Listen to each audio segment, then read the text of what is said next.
नमस्कार आदाब, मैं हूँ मार्क दीक्षित और स्वागत है मेरे YouTube channel mark the autograph में। बहुत बहुत बहुत बहुत स्वागत है। और जिसने भी सब्सक्राइब नहीं किया वो प्लीज़ मेरे चैनल को जाके फटाफट से सब्सक्राइब कर ले और लोगों में शेयर कर दे और उनको भी बोले सब्सक्राइब करने के लिए।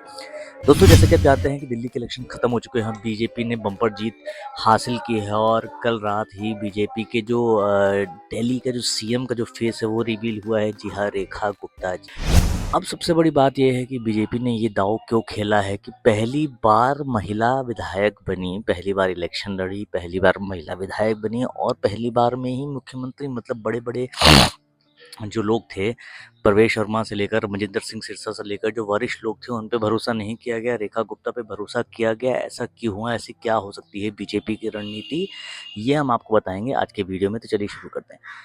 जैसा कि आप जानते हैं कि दिल्ली के इलेक्शन खत्म हो गए हैं और रेखा गुप्ता को दिल्ली की कमान दी जा चुकी है। अब सबके मन में प्रश्न ये है कि भैया रेखा गुप्ता कौन है यार? एकदम से इनका नाम क्यों आ गया? बाकी सब बड़े बड़े चेहरों को मोदी जी ने साइड में कर दिया, रेखा गुप्ता पे क्यों भरोसा किया है?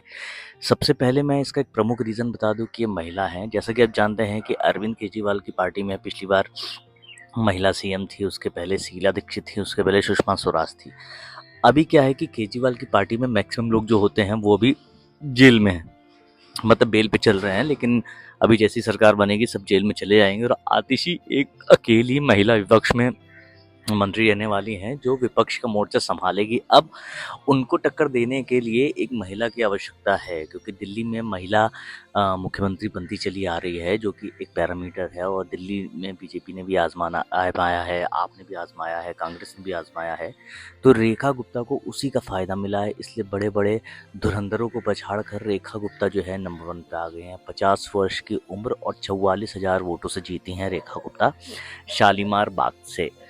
अब रेखा जी के बारे में एक बात यह है कि वो अपने ज़माने से एबीवीपी से जुड़ी रहीं, फिर डीयूएसयू में प्रेसिडेंट भी रहीं, उसके बाद वो महिला उपाध्यक्ष भी रहीं बीजेपी की और पार्षद भी रहीं, और उसके बाद पहली बार विधायक का टिकट मिला और पहली ही बार में उनको मुख्यमंत्री की कमान सौंप दी गई है। भैया, ये तो बहुत सौभाग्यशाली लोग होते हैं जिनको इस प्रकार के पद सौंपे जाते हैं। जैसे मनोहर लाल खट्टर पहली बार चुनाव लड़े थे और पहली बार वो मुख्यमंत्री बन गए थे। अब मुझे ऐसा लगता है, क्योंकि बड़े बड़े धुरंधर रेस में लगे हुए थे कि मैं प्रधानमंत्री बनूंगा, मैं मुख्यमंत्री बनूंगा, मैं मुख्यमंत्री बनूंगा, लेकिन मोदी जी ने सबको साइड में रख दिया। क्योंकि रेखा गुप्ता जी की काम करने की एक अलग शैली है, वो निष्पक्ष होकर काम करती हैं और ज़मीनी स्तर पे बहुत ज़्यादा काम करती हैं।